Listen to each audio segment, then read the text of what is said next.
ख़वातीन में और इवन कुछ यंग बच्चियों में कुछ इस तरह के हिडन हेल्थ इश्यूज़ होते हैं कि वो उन पे बात नहीं करती और ये इश्यूज़ जो होते हैं उनकी क्वालिटी ऑफ लाइफ को बैडली अफेक्ट करते हैं। इसको हिचकिचाहट कह सकते हैं या क्या उनकी साइकोलॉजी है, इस पे कमेंट करना थोड़ा डिफ़िकल्ट है, लेकिन आज हम उन हिडन इश्यूज़ में से एक पे बात ज़रूर करेंगे।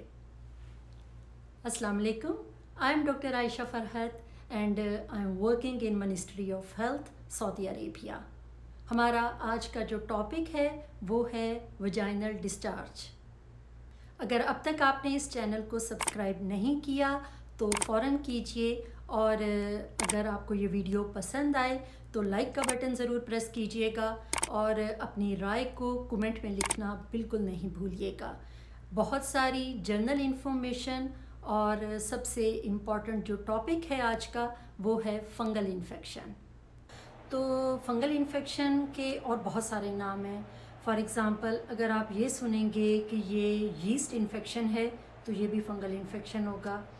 उसके अलावा अगर डॉक्टर आपके लिए एक वर्ड यूज़ करेंगी कैंडिडा इन्फेक्शन, या आप जब आपका टेस्ट होगा हाई वजाइनल स्वैब का और रिज़ल्ट में लिखा हुआ आएगा कि कैंडिडा इन्फेक्शन, तो ये भी फंगल इन्फेक्शन है। और ये जो भी इन्फेक्शन हैं ये सब रिलेटेड हैं एक वजाइनल डिस्चार्ज के साथ। तो सबसे पहले हम ये जानेंगे कि कौन से डिस्चार्ज जो हैं वो इन्फेक्टिव होते हैं, विच कैन काज इन्फेक्शन, और कौन सी ऐसी नॉर्मल वेजिनल सिक्रीशंस होती हैं जिनको हम इन्फेक्शन के साथ कंफ्यूज करते हैं। सबसे पहले तो आपको अपना ये कॉन्सेप्ट क्लियर करना पड़ेगा कि हर सिक्रीशन जो है वो इन्फेक्टिव नहीं होती। ये एक साइन है हेल्दी रिप्रोडक्टिव सिस्टम का। इसमें मुख्तलिफ़ किस्म की changes regarding to menstrual cycle जो हैं वो होती रहती हैं। फॉर एग्ज़ाम्पल आपने नोटिस किया होगा कि जब मेंस्ट्रुअल साइकिल जो है वो ख़त्म होता है तो उसके बाद थोड़ी थोड़ी नॉर्मल जो सिक्रीशन होती हैं उनका डिस्चार्ज होना शुरू हो जाता है और ये बहुत ज़्यादा बढ़ जाता है। इनकी जो कंसिस्टेंसी है वो थिक हो जाती है तकरीबन मिड ऑफ साइकिल में, जिसको हम कहते हैं ओव्यूलेटरी साइकिल। तो ये एक थोड़ी सी मैंने आपको एग्ज़ाम्पल दी है कि किस तरह से हमारी बॉडी जो है ड्यूरिंग वन साइकिल किस तरह थोड़ा थोड़ा सा सक्रीशन और फिर उनका एकदम ज़्यादा हो जाना और उसके बाद second half of the cycle में उसका कम हो जाना। क्योंकि फ़र्स्ट हाफ ऑफ साइकिल में ईस्ट्रोजन हार्मोन बहुत ज़्यादा हो जाता है और सेकंड हाफ ऑफ साइकिल जो होता है उसमें प्रोजेस्टेरोन हार्मोन जो है वो बहुत ज़्यादा हो जाता है। और ये दोनों हार्मोन्स जो हैं ये वजाइनल सिक्रीशन पे डिफरेंट तरीके से अफ़ेक्ट करते हैं। अगर किसी भी फ़ीमेल में या किसी बच्ची में उनकी मदर नोटिस कर रही हैं कि थोड़ी सी एक्सेसिव वजाइनल सिक्रीशन है, तो मैं आपके साथ कुछ फैक्टर्स को डिस्कस करूँगी। आप लोग according to your own situation आप देख सकते हैं कि आपके केस में कौन सा फैक्टर है जो इन सिक्रीशंस को ज़्यादा कर रहा है। सबसे पहली काज जो है वो होती है फिजियोलॉजिकल काज। मतलब ये कि आपकी बॉडी में कुछ इस तरह की चेंजेस आ रही हैं रिगार्डिंग टू एज जो कि इन सिक्रीशंस को ज़्यादा कर रही हैं। फॉर एग्ज़ाम्पल नंबर 1, ऐसी बच्चियां जो प्यूबर्टी की तरफ जा रही हैं, मतलब टूवर्ड्स मिनार्की, कि उनमें सेकेंडरी चेंजेस जो हैं वो आना शुरू हो गई हैं। मेंस्ट्रुएशन अगर अभी तक स्टार्ट नहीं हुए या वो नियर टू बी 12.6 उस एज तक पहुंचने वाली हैं, तो उनमें थोड़ी बहुत हार्मोनल चेंजेस आना शुरू हो जाती हैं और इन दिनों में आप नोटिस करेंगी कि थोड़ी बहुत वजाइनल सिक्रीशन जो हैं वो ज़्यादा हो जाती हैं। सेकंड नंबर पे है pregnancy. As I always told you कि प्रेगनेंसी जो है वो एक बहुत ही बड़ी फिजियोलॉजिकल चेंज है जिसमें हमारी बॉडी जो है वो बहुत ज़्यादा चेंजेस से गुज़रती है। तो इन दिनों में ख़ास तौर पे ये जो वेजिनल सिक्रीशंस हैं ये ज़्यादा हो जाती हैं। थर्ड नंबर पे ऐसी फ़ीमेल्स जो ओरल कॉन्ट्रासेप्टिव पिल्स पे होती हैं, ये पिल्स उन टैबलेट को कहते हैं जो पेशेंट यूज़ करती हैं टू प्रिवेंट प्रेगनेंसी, कि प्रेगनेंसी ना हो जाए। तो उसके लिए जो मंथली बेसिस पे आप टैबलेट यूज़ करती हैं उन्हें कॉन्ट्रासेप्टिव पिल्स कहते हैं। तो अगर आप ये यूज़ कर रही हैं तो आप नोटिस करेंगी कि जो वेजिनल सेक्रीशंस हैं वो थोड़ी ज़्यादा होती हैं। इसके साथ साथ ये जो इमोशनल एक्साइटमेंट है ये भी एक major reason of excessive secretion की है, क्योंकि ये वर्क करती है as a lubricant. Non infective causes में जो सबसे फर्स्ट नंबर पे है वो है फॉरेन बॉडी। जी हाँ, इसके बारे में मैं आपको ख़ास तौर पे एक हिंट ज़रूर देना चाहूँगी कि अगर आपकी बच्ची में इस किस्म की कोई भी प्रॉब्लम आ रही है तो काइंडली आप ज़रूर जो है थोड़ा सा फॉरेन बॉडी को जहन में रखें। इसलिए कि आपने ख़ुद देखा होगा, सुना होगा, ये जो बच्चे हैं इनकी साइकोलॉजी मेरी समझ से बाहर है। ये कोई भी चीज़ होगी उसको अपने नाक में या कान में, कि बंदे सोचता रह जाता है कि ये क्या सोच के इसने किया। इसी तरह कुछ बच्चे जो हैं उनमें जो है ये एज अ फॉरेन बॉडी जो है बच्चे या कोई और इश्यूज़। लेकिन अगर आपकी बच्ची में इस तरह का कोई भी प्रॉब्लम आ रहा है, आप समझदार माँ हैं, आप समझ रही हैं मैं क्या कहना चाह रही हूँ, तो आप ज़रूर फॉरेन बॉडी इशू को जहन में रखिएगा। अपनी बच्ची को बहुत अच्छे तरीके से चेक कीजिएगा, उन्हें एग्ज़ामिन कीजिएगा, और अगर आपको कुछ भी इस तरह का डाउट हो तो प्लीज़ उसको फौरी तौर पे डॉक्टर को दिखाइएगा। अडल्ट वोमेन में भी जो है वो फॉरेन बॉडीज़ देखी गई हैं। अनफॉर्चुनेटली कुछ ख़वातीन जब वो डिलीवर होती हैं तो बाज़ औक़ात जो होता है कुछ स्वैब वग़ैरह जो होते हैं वो आफ्टर डिलीवरी उनकी बॉडी के अंदर ही रह जाते हैं, जो कि बाद में कॉज ऑफ एक्सेसिव सेक्रीशंस हो जाते हैं, और अगर वो ज़्यादा देर तक बॉडी में रह जाएं तो वो बहुत इन्फेक्टिव हो जाते हैं और इन्फेक्शन काज करते हैं। आफ्टर फॉरेन बॉडी जो सेकेंड सिचुएशन है एक्सेसिव सेक्रीशंस की, उसे आप कह सकते हैं एट्रोफिक वेजिनाइटिस। ये मोस्टली पोस्ट मेनोपॉजल वुमेन में देखी गई है, क्योंकि उनमें हार्मोनल सप्रेशन हो चुकी होती है, ओवरीज हर चीज़ काम करना छोड़ चुकी होती है। तो ऐसी सिचुएशन में अगर किसी किस्म का कोई भी थोड़ा बहुत इन्फेक्शन हो गया है या एक्सेसिव ड्राइनेस वगैरह है, जिससे वजाइनल कैनाल में अगर कोई स्वेलिंग वगैरह हो गई है, तो उसके नतीजे में जो होता है ब्लड स्टेन्ड, इस कंडीशन में जो सेक्रीशन होती हैं उनमें थोड़ा सा ब्लड का टच जो है वो आ रहा होता है। तो ऐसी पेशेंट को ज़रूर डॉक्टर के पास जाना चाहिए ताकि वो इनकी ये जो एट्रोफिक सिचुएशन है इसको अच्छे तरीके से मैनेज कर सकें। इसके अलावा एक और सिचुएशन होती है जिसे कहते हैं सर्वाइकल एक्ट्रोपियन। इसमें जो सर्विक्स है उसकी जो बिल्कुल आउटर साइड होती है उसमें बहुत ही रेडनेस किस्म की आ जाती है। ये due to menstrual changes, due to pregnancy और डिफरेंट काजेज़ की वजह से भी ये हो सकती है। तो इस सिचुएशन में अक्सर औकात देखा गया है कि बहुत एक्सेसिव वैजिनल सेक्रीशंस जो हैं वो डिस्चार्ज होना शुरू हो जाती हैं।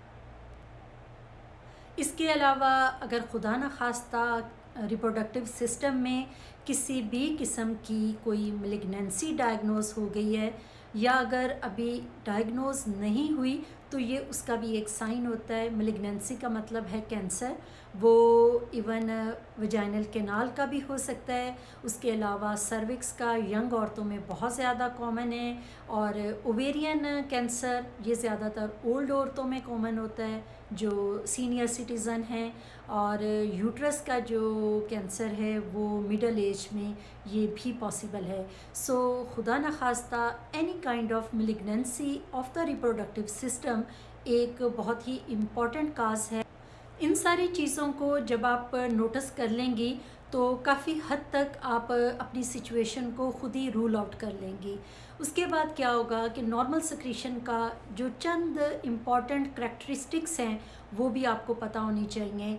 एक तो ये है कि ये मोस्टली थिन सी होती हैं, ट्रांसपेरेंट हो सकती हैं, बहुत ही लाइट इवन मिल्की वे बिल्कुल उस तरह की भी हो सकती हैं, और जो बहुत ही ख़ास बात है वो ये कि इनमें किसी किस्म की कोई स्मेल नहीं होती। मतलब जो एक नागवार सी जो स्मेल है वो इन नॉर्मल हेल्दी सेक्रीशंस में नहीं होती। जैसा कि मैंने आपको बताया कि इस वैजिनल कैनाल में बहुत सारे ऐसे बैक्टीरिया होते हैं जिनको आप हेल्दी बैक्टीरिया कहते हैं, क्योंकि ये इसकी हेल्थ को मेंटेन रखते हैं। अगर किसी भी वजह से इस सारे एनवायरनमेंट में, जो कि एक बैलेंस एनवायरनमेंट है, उसमें किसी किस्म की अगर कोई ख़राबी आ जाए तो उसके नतीजे में क्या हो जाता है, इन्फेक्शन हो जाता है। और मोस्ट ऑफ द इन्फेक्शन जो होते हैं इस एक्सटर्नल ओपनिंग के थ्रू, जिसको कहते हैं असेंडिंग इन्फेक्शन। आपने बहुत सारे ऐसे इन्फेक्शन सुने होंगे जिनको हम सेक्सुअली ट्रांसमिटेड इन्फेक्शंस कहते हैं। नो डाउट कि ये यूरोप में इस साइड पे ये बहुत ज़्यादा कॉमन है as compare to Muslim countries के। लेकिन ये सिर्फ आपका एक कॉन्सेप्ट क्लियर करने के लिए मैं आपको बता रही हूँ कि ये जो इन्फेक्शन है, अगर हम अपनी पर्सनल हाइजीन का ख्याल नहीं रखेंगे या हम लोग अपनी मॉरल वैल्यूज़ का ख्याल नहीं रखेंगे तो थ्रू वजाइना असेंडिंग इन्फेक्शंस जो हैं वो हमारे पूरे हेल्दी रिप्रोडक्टिव सिस्टम को ख़राब कर देंगे। किस तरह से? To create infection. आप ख़ुद भी इन चीज़ों का ख्याल रखें, और वो बच्चियाँ जो बड़ी हो रही हैं टूवर्ड्स मिनारकी वो जा रही हैं, अनकरीब उनकी मेंस्ट्रुअल लाइफ जो है वो स्टार्ट होने वाली है, अभी से उनको ट्रेन करें, उनको फ़िज़िकली उनकी टॉयलेट हैबिट्स वगैरह डेवलप करें, और उसके साथ साथ उनकी ट्रेनिंग जो है रिगार्डिंग टू मॉरल वैल्यूज़ करें, ताकि वो अपने फ्यूचर में हमेशा बहुत हेल्दी लाइफ गुजारें और किसी भी किस्म की प्रॉब्लम से वो बची रहें। अभी मैंने डिस्कस की आपके साथ कुछ normal characteristics of vaginal secretions, और आपको ये बताया कि ऐसे कौन से सर्कमस्टांसिस होते हैं जिनमें ये मोर देन नॉर्मल जो हैं वो सेक्रीट होती हैं। तो अब स्टार्ट करते हैं आज का टॉपिक, जो कि है फंगल इन्फेक्शन। फंगल इन्फेक्शन के बारे में ये कहा जाता है कि ये इतना कॉमन है कि हर 4 में से 3 जो ख़वातीन होती हैं उन्हें लाइफ की किसी भी स्टेज पे इसका एक्सपीरियंस होता है। और अगर कलेक्टिवली देखा जाए तो आप कह सकते हैं कि तकरीबन हर औरत को ज़िंदगी में 2 दफ़ा जो है वो फंगल इन्फेक्शन होता है। तकरीबन 10 to 20% फ़ीमेल्स ऐसी होती हैं जिन्हें हम एसिम्प्टोमेटिक पेशेंट कहते हैं। मतलब ये कि उनमें इन्फेक्शन तो होता है लेकिन उसकी जो साइन एंड सिम्टम्स हैं वो इतने विजिबल नहीं होते। रिस्क फैक्टर में सबसे पहले नंबर पे है प्रेगनेंसी। अनफॉर्चुनेटली प्रेगनेंसी में बहुत ज़्यादा फंगल इन्फेक्शन जो है वो देखा गया है। ज़्यादातर चांसेस हैं कि इसकी रीज़न ये हो सकती है कि फ़ीमेल्स जो हैं वो इम्यूनो कॉम्प्रोमाइज़्ड होती हैं, उनका इम्यूनिटी लेवल उतना स्ट्रॉन्ग नहीं होता जितना एक नॉर्मल हेल्दी फ़ीमेल का होता है। सेकंड नंबर पे ऐसी फ़ीमेल्स जो नोन केस ऑफ डायबिटीज़ होती हैं, मतलब ये कि जिन्हें शुगर होती है। तो जब भी उनका sugar level little bit uncontrolled होता है तो अनफॉर्चुनेटली इन लोगों में फंगल इन्फेक्शन बहुत कॉमनली पाया जाता है। थर्ड नंबर पे ऐसी तमाम फ़ीमेल्स जो कि जिनमें कोई हिस्ट्री है ऐसे मेडिकल डिसऑर्डर्स की जिनकी वजह से उनका जो इम्यून सिस्टम है वो स्ट्रॉन्ग नहीं रहा and they are immunocompromised. So ऐसे पेशेंट में भी जो है ये जो फंगल इन्फेक्शन है वो काफ़ी कॉमनली देखा गया है। इसके अलावा फंगल इन्फेक्शन ऐसी फ़ीमेल्स में भी देखा गया है जिनकी लाइफ में बहुत ज़्यादा इंटेक है एंटीबायोटिक्स का। मतलब ये कि उनको हर थोड़े अरसे के बाद due to any infection antibiotics जो हैं वो यूज़ करनी पड़ती हैं। तो जैसा कि हमने पहले डिस्कस किया कि ऐसे तमाम पेशेंट जो इम्यूनो कॉम्प्रोमाइज्ड हैं उन्हीं में ही रिस्क ऑफ इन्फेक्शन ज़्यादा होता है। तो जब इन्फेक्शन ज़्यादा होता है तो ऑटोमेटिकली एंटीबायोटिक्स यूज़ करनी पड़ती हैं, तो ये भी एक रिस्क फैक्टर बन जाता है फंगल इन्फेक्शन का। उसके अलावा ऐसी तमाम फ़ीमेल्स जो ओरल कॉन्ट्रासेप्टिव पिल्स यूज़ कर रही होती हैं उनमें भी फंगल इन्फेक्शन ख़ासा कॉमन है। तो अब बात करते हैं sign and symptoms of the fungal infection. मैं आपके साथ काफ़ी सारी सिम्टम्स जो हैं वो शेयर करूंगी, लेकिन ये है कि हर पेशेंट में जो है वो प्रेजेंटेशन एक से दूसरी पेशेंट में डिफरेंट हो सकती है। फंगल इन्फेक्शन की जो साइन एंड सिम्टम्स हैं उनमें नंबर 1 पे आप कह सकते हैं कि ईचिंग, ये माइल्ड टू मॉडरेट भी हो सकती है। उसके बाद ये है कि एक thick white of white colour का जो वेजिनल डिस्चार्ज है वो भी नोटिस में आना शुरू हो जाता है। जितना डिस्चार्ज ज़्यादा होता है उतना ही ये जो ईचिंग है वो बढ़ जाती है, और अक्सर औक़ात इसकी शिद्दत इस हद तक बढ़ जाती है कि तमाम मतलब फुल एरिया जो है वल्वा वो रेड हो जाता है, इवन उस पर स्वेलिंग हो जाती है। उसके साथ साथ जब ये पेशेंट यूरिन पास करते हैं तो शदीद जलन का एहसास होता है। इसको डायग्नोस करने का तरीका जो है वो बहुत ही सिंपल है। नंबर 1, पेशेंट की हिस्ट्री। जब आप बताएंगी कि ईचिंग है, थिक वाइट कर्डी डिस्चार्ज है, प्लस बर्निंग सेंसेशन है, तो डॉक्टर को फ़ौरन ही अंदाज़ा हो जाता है कि ये फंगल इन्फेक्शन है। सेकेंडली जो है वो कंफर्म हो जाता है आपके एग्ज़ामिनेशन पे कि अपेरेंटली अगर इन्फेक्शन बहुत ही ज़्यादा है तो रेडनेस, स्वेलिंग, सूजन वगैरह सारा कुछ जो है वो देखते ही नज़र आ रहा होता है। और उसके बाद अगर स्पेकुलम से पूरी वेजिनल कैनाल को अंदर से नाइसली एग्ज़ामिन किया जाए तो उसमें ये डिस्चार्ज जो है वो काफ़ी ज़्यादा क्वांटिटी में वेजिनल कैनाल के साथ लगा हुआ नज़र आ जाता है। तो फिर इसका क्या करते हैं कि एक वेजिनल स्वैब जो है वो ले लेते हैं, जो कि हम लेबॉर्ट्री भेजते हैं और उससे कंफर्म होके आता है कि ये फंगल इन्फेक्शन है। अब नेक्स्ट स्टेप आता है कि इसको ट्रीट कैसे किया जाए। जैसे कि आपने सुना है कि जो एहतियात है वो इलाज से बेहतर है, तो फंगल इन्फेक्शन की ट्रीटमेंट में एहतियात का बहुत ज़्यादा रोल है। तो मैं आपको कुछ ऐसी एहतियाती तदाबीर पहले बताऊंगी, आप उनको फॉलो करें और उसके बाद जो है वो जो डॉक्टर आपको ट्रीटमेंट देंगी आप उसको ज़रूर इस्तेमाल करें। एहतियाती तदाबीर में जो नंबर 1 पे है वो है आपकी पर्सनल हाइजीन, और ख़ास तौर पे आप अपना भी ख्याल रखें और अपनी उन बच्चियों को जो कि बड़ी हो रही हैं उनकी अभी से टॉयलेट ट्रेनिंग करें, जिसमें एक चीज़ हो सकता है कि मैंने आपको पहले बताई हो कि ये जो बच्चियों को आपने ये ट्रेन करना है कि हमेशा अपनी बॉडी को अगर आप टिश्यू यूज़ कर रही हैं क्लीन करने के लिए तो हमेशा उसको फ्रंट टू बैक पे वाइप करना है, ठीक है, बैक टू फ्रंट पे नहीं आना, क्योंकि ये चीज़, ये गलत टेक्निक जो है ये मेजर सोर्स ऑफ इन्फेक्शन है।